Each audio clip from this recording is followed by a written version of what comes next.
പ്രയാഗ്രാജിലെ കുംഭമേളയുടെ വിശേഷങ്ങളായിരുന്നു കഴിഞ്ഞ വീഡിയോയിൽ. ഈ വീഡിയോയിൽ പ്രയാഗ്രാജിലെ ചില പ്രധാന പൗരാണിക ക്ഷേത്രങ്ങളാണ് ചിത്രീകരിച്ചിരിക്കുന്നത്. ഇതിൽ പ്രയാഗ്രാജിലെ എല്ലാ ക്ഷേത്രങ്ങളെയും ഉൾപ്പെടുത്താൻ സാധിച്ചിട്ടില്ല. ഇത് കൂടാതെയും പല ക്ഷേത്രങ്ങൾ ഇവിടെയുണ്ട്. എങ്കിലും ചില പ്രധാന ക്ഷേത്രങ്ങൾ നമുക്ക് കാണാം. സെക്ടർ 6 നിന്നും ത്രിവേണി സംഗമത്തിലേക്ക് പോകുന്ന വഴിക്കാണ് നാഗവാസുകി ക്ഷേത്രം. ദാരാഗഞ്ച് എന്ന സ്ഥലത്താണ് ഈ ക്ഷേത്രമുള്ളത്.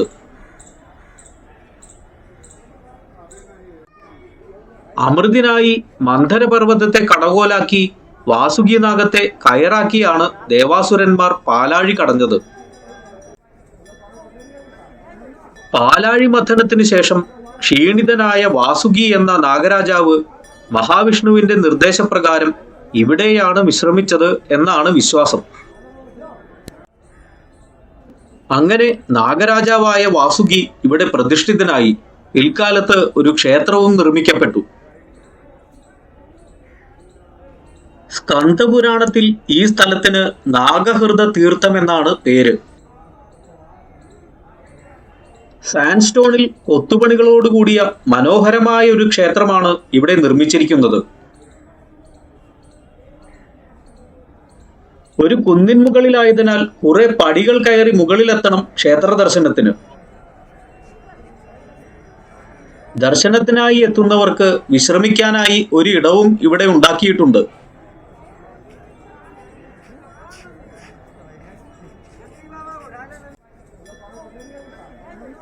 നാഗരാജാവായ വാസുകിയുടേതു തന്നെയാണ് പ്രധാന പ്രതിഷ്ഠ.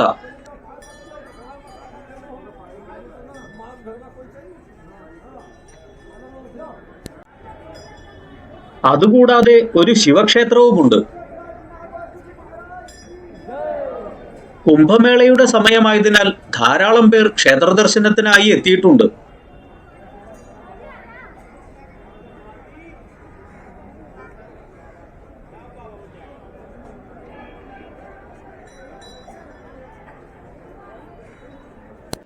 ശിവലിംഗമാണ് ഈ ക്ഷേത്രത്തിനകത്തെ പ്രതിഷ്ഠ.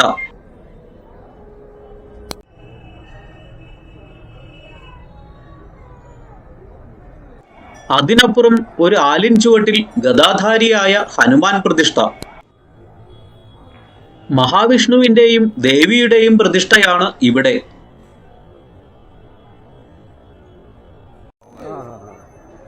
വാസുകി നാഗത്തിന്റെ ഒരു മനോഹരമായ ശില്പം ചുവന്ന സാൻഡ്സ്റ്റോണിൽ ഉണ്ടാക്കിയിരിക്കുന്നു.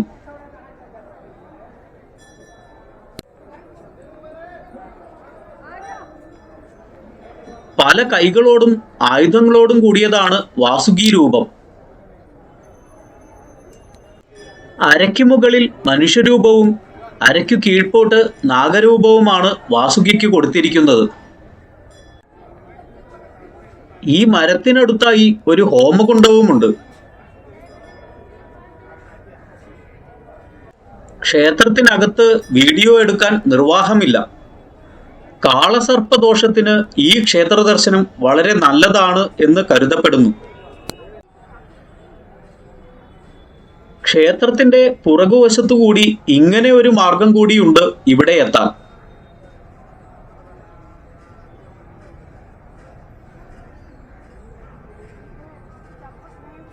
ഗംഗാനദീ തീരത്തെ ഈ ക്ഷേത്രം പണ്ടുകാലത്ത് എങ്ങനെയായിരുന്നിരിക്കും എന്നാണ് ഞാൻ ആലോചിക്കുന്നത്.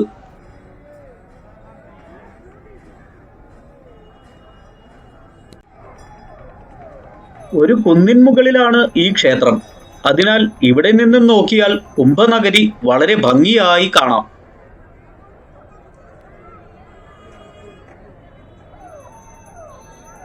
മൂടൽമഞ്ഞുള്ളതിനാൽ കാഴ്ചകൾക്ക് മിഴിവൽപ്പം കുറവാണ്.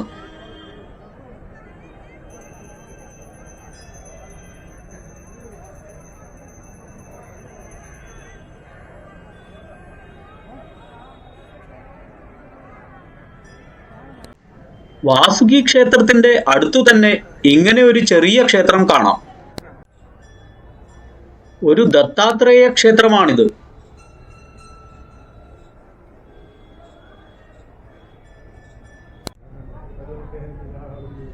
ഒപ്പം ഒരു ശിവലിംഗ പ്രതിഷ്ഠയുമുണ്ട്.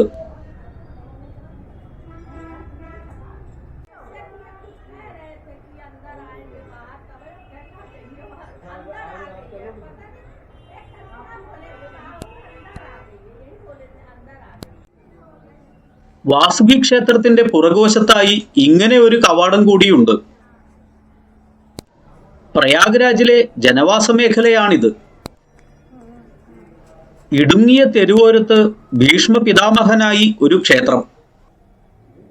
ശരശയ്യയിൽ കിടക്കുന്ന 12 അടി നീളമുള്ള ഭീഷ്മ പിതാമഹന്റെ രൂപം. 1961 ഹൈക്കോടതി വക്കീലായിരുന്ന JR ഭട്ട് ആണ് ഈ ക്ഷേത്രം പണിതത്.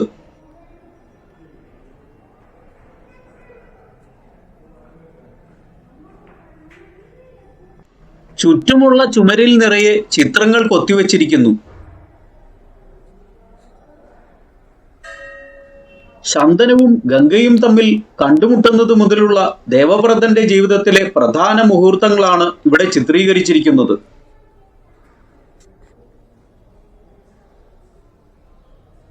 ഭീഷ്മപ്രതിജ്ഞ നടത്തി ഭീഷ്മനാകുന്നതും കാശി രാജകുമാരിമാരെ കൊണ്ടുവരുന്നതും ഗുരുവായ പരശുരാമനുമായുള്ള യുദ്ധവും പിന്നീട് മഹാഭാരത യുദ്ധരംഗവും മുതൽ അവസാനം ശരശയ്യയിലാകുന്നതുവരെയുള്ള രംഗങ്ങളുണ്ട്.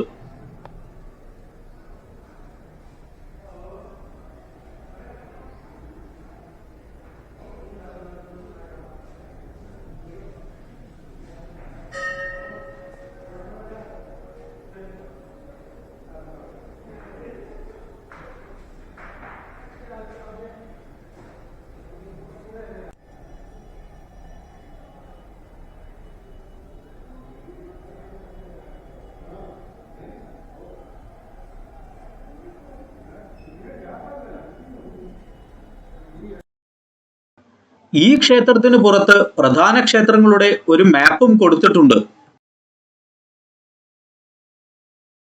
പുറത്തു കടന്ന് വീണ്ടും അതേ റോഡിലൂടെ കുറച്ചു നടന്നാൽ ദശാശ്വമേധ ക്ഷേത്രമാണ്.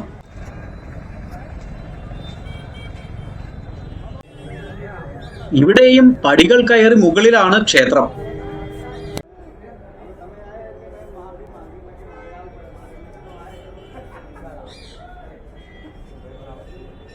സൃഷ്ടികർമ്മത്തിനു ശേഷം ഒരു ശിവലിംഗ പ്രതിഷ്ഠ നടത്തി ബ്രഹ്മാവ് സ്വയം യജ്ഞം നടത്തിയ സ്ഥലമാണിത്. അതിനാൽ ബ്രഹ്മേശ്വർ മഹാദേവ് എന്ന് ഈ ശിവലിംഗം അറിയപ്പെടുന്നു. മറ്റൊരു ശിവലിംഗം കൂടിയുണ്ട് പ്രതിഷ്ഠയായി. ഇത് സ്വയംഭൂ ശിവലിംഗമാണെന്ന് വിശ്വസിക്കപ്പെടുന്നു.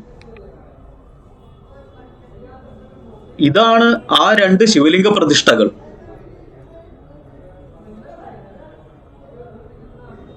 ഗംഗാതീരത്ത് ദാരാഗഞ്ചിൽ തന്നെയുള്ള ഈ ക്ഷേത്രം യജ്ഞങ്ങൾക്ക് പ്രാധാന്യമുള്ളതാണ്.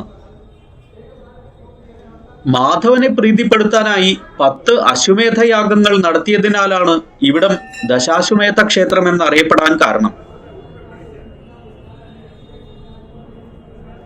ഇസ്കോൺ വിശ്വാസികൾക്ക് ഈ ക്ഷേത്രം വളരെ പ്രധാനപ്പെട്ടതാണ്.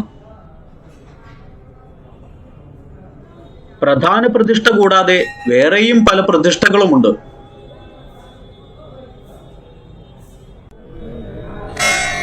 ഹനുമാൻ പ്രതിഷ്ഠ, വാസുകി പ്രതിഷ്ഠ, ഹനുമാനോടും സീതാദേവിയോടും ലക്ഷ്മണനോടുമൊപ്പമുള്ള ശ്രീരാമ പ്രതിഷ്ഠ, ഗണേശൻ, കാർത്തികേയൻ, ദേവി, ആദിപരാശക്തി പ്രതിഷ്ഠ. ക്ഷേത്രത്തിന്റെ ഐതിഹ്യമാണ് ഇവിടെ വിവരിക്കുന്നത്.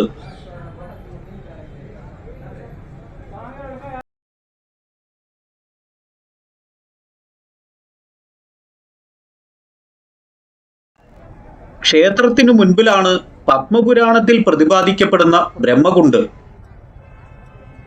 ഇന്നത് ദശാശ്വമേധ ഘാട്ട് എന്നാണ് അറിയപ്പെടുന്നത്. ബ്രഹ്മാവിനാൽ നിർമ്മിക്കപ്പെട്ട ഇവിടെ വെള്ളം ഒരിക്കലും വറ്റില്ല എന്നാണ് പറയപ്പെടുന്നത്. ഇവിടെ സ്നാനം ചെയ്യുന്നവർക്കും പൂജകളും ധ്യാനങ്ങളും ചെയ്യുന്നവർക്കും ബ്രഹ്മലോകം പ്രാപ്യമാകും എന്നാണ് വിശ്വാസം. കുറച്ചുകൂടി മുന്നോട്ട് നടന്നാൽ മറ്റൊരു പുരാതന ക്ഷേത്രം കാണാം. ആദി ഗണേശ മന്ദിർ എന്നാണ് ഇത് അറിയപ്പെടുന്നത്. ബ്രഹ്മാവിന്റെ യജ്ഞത്തിനു ശേഷം ത്രിമൂർത്തികൾ ഓംകാരമൂർത്തിയായി ഗണേശരൂപത്തിൽ ഇവിടെ അവതരിച്ചു എന്ന് പുരാണങ്ങളിൽ പറയുന്നു. 1585 അക്ബറുടെ ദർബാറിലെ ഒരു അംഗമായിരുന്ന രാജ ടോഡർമൽ ആണ് ക്ഷേത്രത്തെ ഇന്നു കാണപ്പെടുന്ന രീതിയിൽ നവീകരിച്ചത്. ഗംഗാനദീ തീരത്തു തന്നെയാണ് ഈ ക്ഷേത്രവും സ്ഥിതി ചെയ്യുന്നത്. ഗണപതിയെ മൂർത്തി രൂപത്തിൽ ആദ്യമായി പ്രതിഷ്ഠിച്ചത് ഇവിടെയായിരുന്നു എന്നാണ് വിശ്വാസം. അതുകൊണ്ടാണ് ആദി ഗണേശൻ എന്നറിയപ്പെടുന്നത്. ഓംകാര രൂപത്തിൽ ത്രിമൂർത്തികളുടെ മുഴുവൻ ശക്തിയോടെയാണ് ഗണപതിയുടെ പ്രതിഷ്ഠ. എന്റെ ക്യാമറ കണ്ടപ്പോൾ ഈ കുട്ടികൾക്കും കൗതുകം. അവർക്കും വീഡിയോയിൽ വരണമെന്ന് ഒരു ആഗ്രഹം. ഒപ്പം അവരുടെ മാതാപിതാക്കളെയും കാണിക്കണം എന്നായി. ക്ഷേത്രത്തിനു പുറകിൽ ഒരു കോട്ടമതിലിന്റെ ഭാഗങ്ങൾ.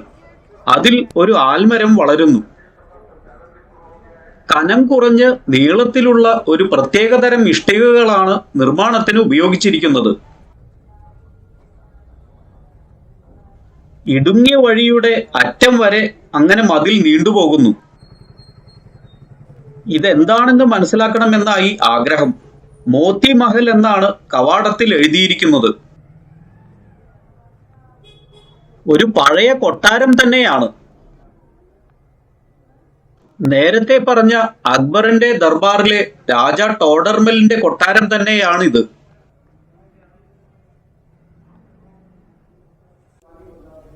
ഇന്നിത് അദ്ദേഹത്തിന്റെ അനന്തരാവകാശികളുടെ കയ്യിലാണ്. അവരിത് ഒരു അതിഥി കേന്ദ്രമാക്കി മാറ്റുകയാണിപ്പോൾ. ആളുകൾക്ക് വാടകയ്ക്ക് മുറികൾ ലഭ്യമാണിവിടെ.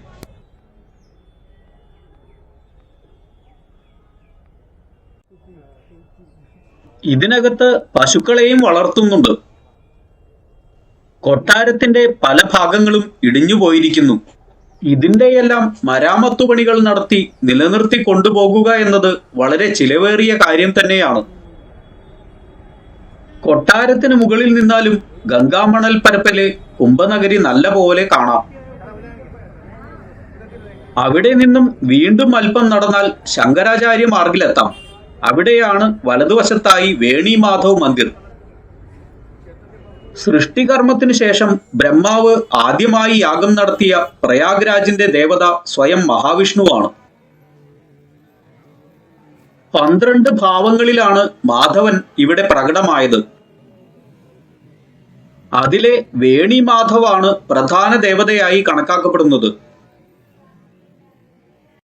പ്രയാഗ്രാജിലെത്തുന്നവർ നിർബന്ധമായും ദർശനം നടത്തേണ്ട ക്ഷേത്രമാണിത്. അതുകൂടാതെ പ്രയാഗ സന്ദർശനം വിഫലമാണെന്ന് കരുതപ്പെടുന്നു.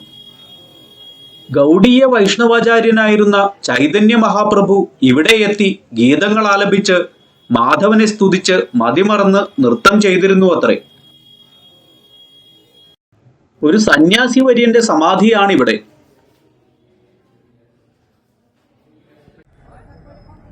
വേണി മാധവ ക്ഷേത്രത്തിന്റെ നേരെ മുന്നിൽ ഒരു ശിവക്ഷേത്രമുണ്ട്. ചെറുതെങ്കിലും വളരെ ഭംഗിയുള്ള നല്ല കൊത്തുപണികളോടുകൂടിയ ക്ഷേത്രം. ശിവലിംഗം തന്നെയാണ് ക്ഷേത്രത്തിലെ പ്രതിഷ്ഠ. ഒപ്പം ഗണേശനും പാർവതിയും.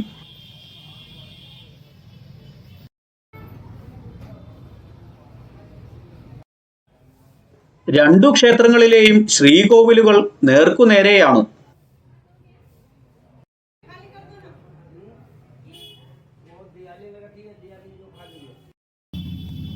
ഇവിടെയുമുണ്ട് ഒരു ഹനുമാൻ പ്രതിഷ്ഠ. ഇത്തരത്തിൽ വീടുകളോട് ചേർന്ന് പല ചെറിയ ശിവാലയങ്ങളും ഈ വഴിയിൽ കാണാം.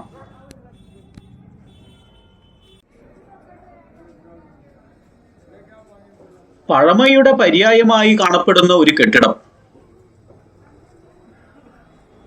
മരത്തിൽ ചെയ്തിരിക്കുന്ന കൊത്തുപണികളെല്ലാം ദ്രവിച്ചു തുടങ്ങിയിരിക്കുന്നു.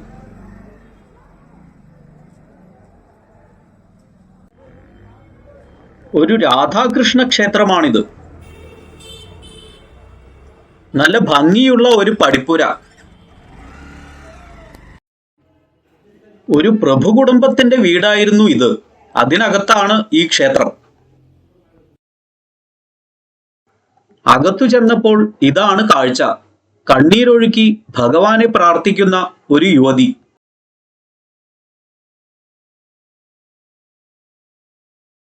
ഇരുമ്പ് നെറ്റ് കൊണ്ടുള്ള വാതിൽ അടഞ്ഞിരിക്കുകയാണ്. ശ്രീകോവിലിനു പുറമെ നിറയെ കൊച്ചു കൊച്ചു മൂർത്തികൾ ഉണ്ടാക്കിയിരിക്കുന്നു. വളരെ കൃത്യമായ കൊത്തുപണികളാണ് ഓരോ മൂർത്തിയിലും.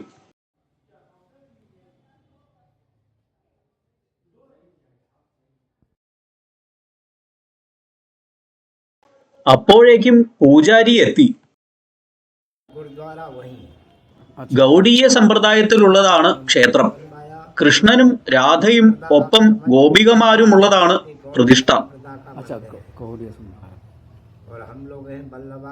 പ്രഭു കുടുംബത്തിന്റെ താമസ സ്ഥലമായിരുന്ന ഇവിടെ ഇന്ന് പൂജാരി മാത്രമേ താമസമുള്ളൂ.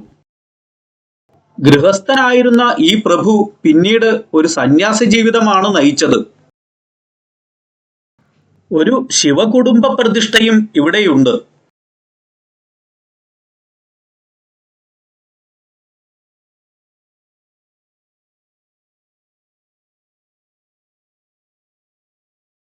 ഇടുങ്ങിയ ഈ വഴി ചെന്നെത്തുന്നത് ഒരു സംസ്കൃത വിദ്യാലയത്തിലേക്കാണ്. ഇതിനോടൊപ്പം ഒരു നരസിംഹ ക്ഷേത്രവുമുണ്ട്. അത് കാണാനാണ് വന്നിരിക്കുന്നത്. മഹാരാഷ്ട്രയിൽ നിന്നും എത്തിയ ചെറുപ്പക്കാരാണിവർ. അധികം ആർക്കും അറിയാത്ത ഈ ക്ഷേത്രം അന്വേഷിച്ചു പിടിച്ചാണ് ഇവരും എത്തിയിരിക്കുന്നത്. വിദ്യാലയത്തോട് ചേർന്നുള്ള ഒരു ചെറിയ ക്ഷേത്രമാണിത്. 1017 ശ്രീ പെരുമ്പത്തൂരിൽ ജനിച്ച് വൈഷ്ണവ ഭക്തനായി 120 കൊല്ലം ജീവിച്ച ശ്രീ രാമാനുജാചാര്യനാണ് ഇവരുടെ ആദിമ ഗുരു. ആ ഗുരുവിന്റെ ശിഷ്യ പരമ്പരയാണ് ക്ഷേത്രവും വിദ്യാലയവും നടത്തുന്നത്. വിദ്യാർത്ഥികളെല്ലാം ഇവിടെ തന്നെയാണ് താമസിച്ച് പഠിക്കുന്നത്.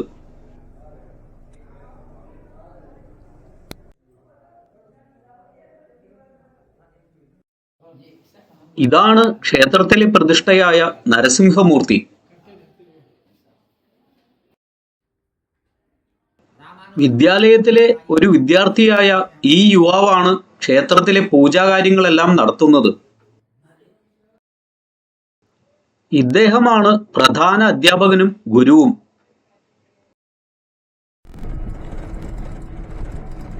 കുംഭനഗരിയിൽ നിന്നും ഏകദേശം 16 കിലോമീറ്റർ ദൂരെയായി ഫഫമൗ എന്ന സ്ഥലത്തിനപ്പുറം പടില എന്ന ഗ്രാമത്തിലാണ് പാണ്ഡേശ്വർ മഹാദേവ് എന്നും പടില മഹാദേവ് എന്നുമൊക്കെ അറിയപ്പെടുന്ന ക്ഷേത്രം സ്ഥിതി ചെയ്യുന്നത്. പാണ്ഡവർ അജ്ഞാതവാസക്കാലത്ത് പ്രതിഷ്ഠിച്ചതാണ് ഇവിടുത്തെ ശിവലിംഗം എന്ന് കരുതപ്പെടുന്നു. അവിടേക്കാണ് ഈ പോകുന്നത്. നല്ല മൂടൽമഞ്ഞുണ്ട്. വഴിയരികിൽ മുഴുവൻ ടെന്റുകളും ടോയ്ലറ്റുകളുമാണ്. ഗംഗാതീരത്തുകൂടി കുറെ സഞ്ചരിച്ചതിനു ശേഷം ഗംഗാനദിക്ക് മുകളിലൂടെയുള്ള പണ്ടൂൺ ബ്രിഡ്ജിലൂടെ നദിയെ മുറിച്ചു കടന്നാണ് പോകുന്നത്. ഈ റിക്ഷയിലാണ് യാത്ര. പോയി വരുവാൻ 1000 രൂപയാണ് പറഞ്ഞുറപ്പിച്ചിരിക്കുന്നത്. ഞങ്ങൾ 3 പേരുണ്ട് പോകാൻ. മൂടൽമഞ്ഞും ഇളം വെയിലും കൊണ്ട് ദൃശ്യങ്ങളൊന്നും വ്യക്തമായി പകർത്താനാവുന്നില്ല. ഞങ്ങൾ താമസിക്കുന്ന അഭേദഗംഗാമയ്യ ആശ്രമത്തിൽ വെച്ച് പരിചയപ്പെട്ട ഫവാസും രാഹുലുമാണ് കൂടെയുള്ളത്. രണ്ടുപേരും കേരളത്തിൽ നിന്നുള്ളവർ തന്നെയാണ്. ഇന്നത്തെ ക്ഷേത്ര ദർശനങ്ങളിലെല്ലാം അവരുണ്ട് കൂടെ. സൈഫ് അലി ഖാൻ എന്നാണ് റിക്ഷക്കാരന്റെ പേര്.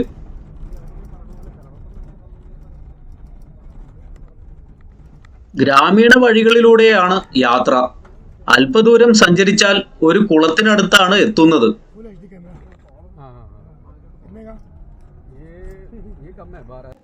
പടില ഗ്രാമത്തിലെ ക്ഷേത്രകുളമാണിത്. ഇന്നിത് ഉപയോഗശൂന്യമായിരിക്കുന്നു. ഇത്തരമൊരു കുളം നിർമ്മിക്കാൻ ഇന്ന് എത്ര ചിലവ് വരുമെന്ന് വെറുതെ മനസ്സിലോർത്തു.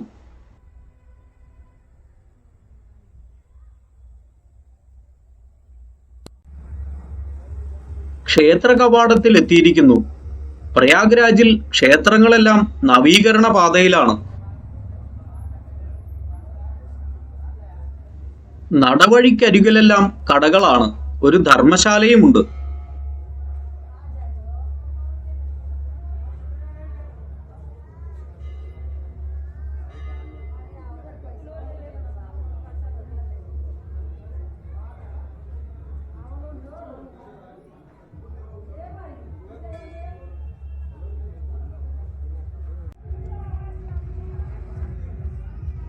ഇതാണ് ക്ഷേത്രം. സാൻഡ്സ്റ്റോണിലാണ് ക്ഷേത്ര നിർമ്മാണം.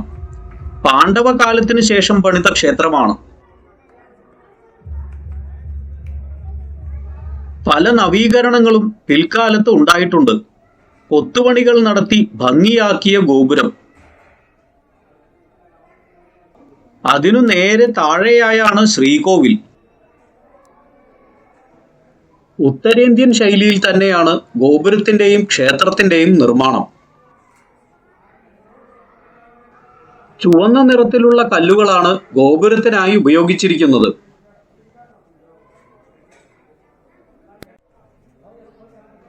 താഴെ കാണുന്ന തൂണുകളും മറ്റും നിറം കൊടുത്തതാണ്.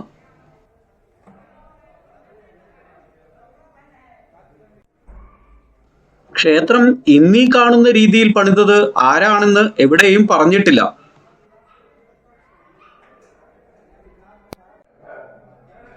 ക്ഷേത്രത്തിന്റെ 4 വശവും ഒരേപോലെ തന്നെയാണ് നിർമ്മിച്ചിരിക്കുന്നത്. ശ്വാനന്മാർ പോലും ക്ഷേത്രത്തിനകത്തേക്ക് കയറുന്നുണ്ട്. ആരും അവയെ ഓടിക്കുന്നില്ല. എല്ലാ ജീവജാലങ്ങളുടെ ഉള്ളിലും ഒരേ ഈശ്വര ചൈതന്യമാണെന്നാണ് ഇവിടെയുള്ളവരുടെ സങ്കല്പം.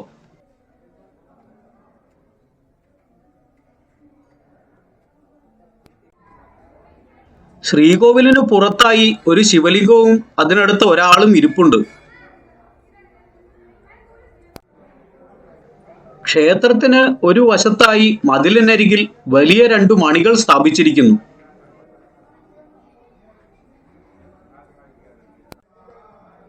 പ്രധാന പ്രവേശന കവാടത്തിന് മുന്നിലായും മുകളിൽ നിറയെ പല വലിപ്പത്തിലുള്ള മണികളുണ്ട്. ഏതു വശത്തു നിന്ന് നോക്കിയാലും ക്ഷേത്രം ഒരേപോലെ തന്നെയാണ് കാണപ്പെടുന്നത്. കുംഭനഗരിയിൽ നിന്നും ഈ ക്ഷേത്രത്തിൽ എത്തുന്നവർ വളരെ കുറവാണ്. ഒന്നാമത്തേത് ഇതിനെപ്പറ്റി ആർക്കും അറിവില്ല എന്നതും, രണ്ടാമത്തേത് ദൂരക്കൂടുതലുണ്ട് എന്നതും. പിന്നെ റിക്ഷ ലഭിക്കുക എന്നതും വളരെ ബുദ്ധിമുട്ടുള്ള കാര്യം തന്നെയാണ്. വരുന്നവർ തന്നെ 3-4 ഇരട്ടി പൈസയാണ് വാങ്ങിക്കുന്നതും. ഇവിടെ ഭൈരവ പ്രതിഷ്ഠയുമായി ഒരു സന്യാസി ഇരിപ്പുണ്ട്. ഇടയ്ക്കിടയ്ക്ക് ഉടുക്ക് കൊട്ടുന്നുമുണ്ട്.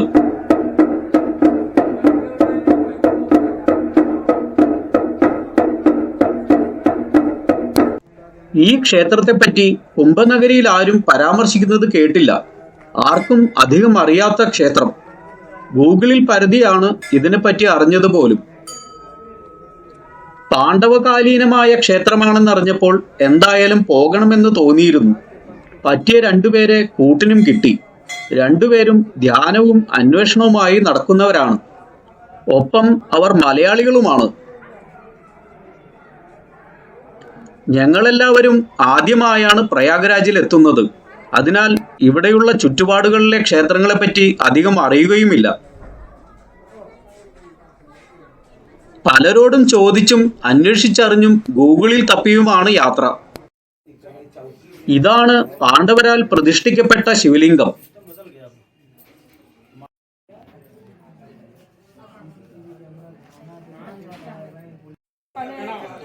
ഗ്രാമീണ വിവാഹങ്ങൾ മിക്കതും ഈ സന്നിധിയിലാണ് നടക്കുന്നത്.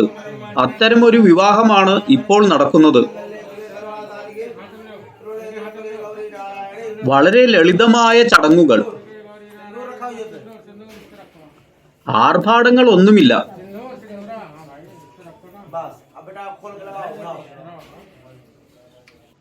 എല്ലാറ്റിനും മൂകസാക്ഷിയായി തന്റെ ദേവനെയും നോക്കിയിരിക്കുന്ന നന്ദീശ്വരൻ.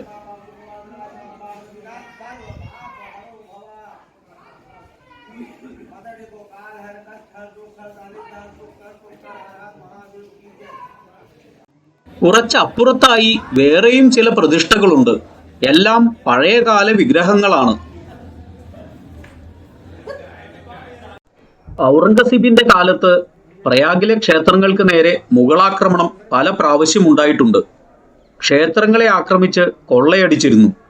അതിനെയെല്ലാം അതിജീവിച്ചാണ് ഇതെല്ലാം ഇന്നും നിലനിൽക്കുന്നത്. മുസ്ലിം ഭരണകാലത്ത് ക്ഷേത്രങ്ങൾക്കുണ്ടായ ദുർദശ നമ്മൾ കുത്തബ് മിനാറിന്റെ വീഡിയോയിൽ കണ്ടതാണ്.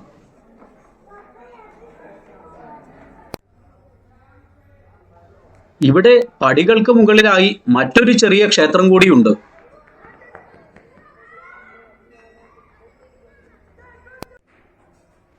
ഒരു ഹനുമാൻ ക്ഷേത്രമാണിത്. ഉത്തരേന്ത്യയിലെ ഒട്ടുമിക്കവാറും ക്ഷേത്രങ്ങളിലും പ്രധാന പ്രതിഷ്ഠയ്ക്കൊപ്പം ഹനുമാൻ പ്രതിഷ്ഠയും ഉണ്ടായിരിക്കും എന്നതാണ് സവിശേഷത.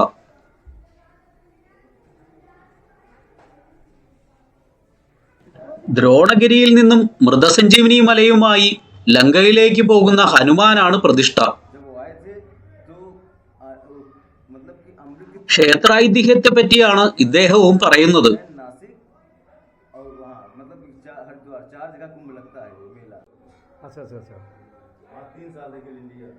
കല്ലുകൾ കൊണ്ട് തന്നെയാണ് മുകളിലെ കുംഭാകൃതിയും ഉണ്ടാക്കിയിരിക്കുന്നത്.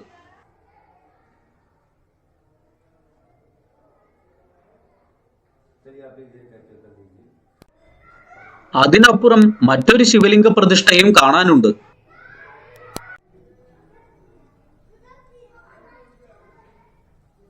ശ്രീരാമകൃഷ്ണ പരമഹംസരുടെ ശിഷ്യനായിരുന്ന സ്വാമി വിജ്ഞാനാനന്ദൻ ഇവിടെ സ്വപ്ന ദർശനത്തെ തുടർന്ന് മഹാദേവനെ ദർശനം ചെയ്യാൻ എത്തിയിരുന്നു.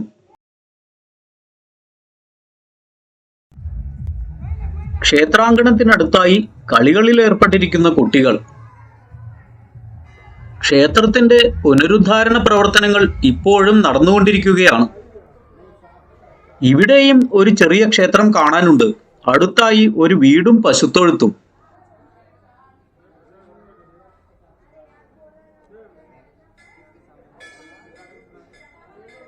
നായയോടൊപ്പമുള്ള കാലഭൈരവനാണ് ഇവിടെ പ്രതിഷ്ഠ. ക്ഷേത്രത്തിന്റെ നവീകരണ പ്രവർത്തനങ്ങളുടെ ഭാഗമായി ലൈറ്റുകൾ സ്ഥാപിക്കുകയാണ്. കരാർ ജോലിയിൽ ഏർപ്പെട്ടിരിക്കുന്ന ഈ യുവാക്കൾക്ക് ക്യാമറയിൽ വരുവാൻ ഒരു താല്പര്യം. അവരുടെ ആഗ്രഹം എനിക്കും സന്തോഷമുള്ളതാണ്. ഇവരും പുതിയ ഭാരതത്തിന്റെ പുനർനിർമ്മാണ ശില്പികളാണ്.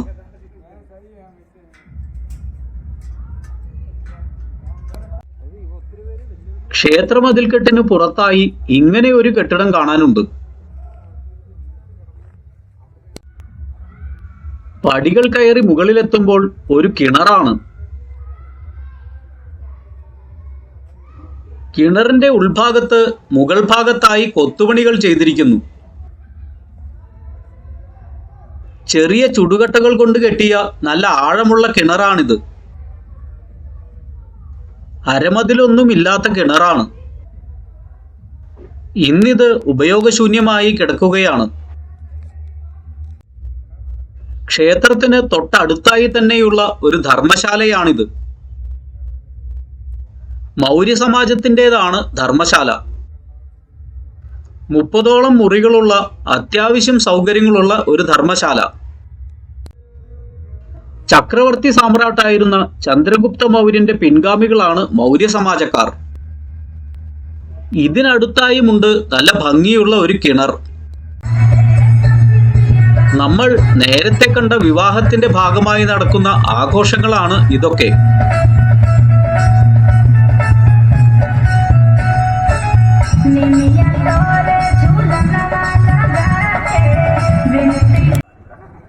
തിരിച്ച് കുംഭനഗരിക്ക് സമീപമുള്ള നാഗവാസുകി ക്ഷേത്രത്തിലേക്കെത്തി. പകൽ വെളിച്ചത്തിൽ ഈ ക്ഷേത്രത്തെ നമ്മൾ പരിചയപ്പെട്ടതാണ്. ഇപ്പോൾ രാത്രിയാകുന്നു. വൈദ്യുതി വിളക്കുകളാൽ പല നിറങ്ങളിൽ കുളിച്ചു നിൽക്കുകയാണ് ക്ഷേത്രവും പരിസരവും.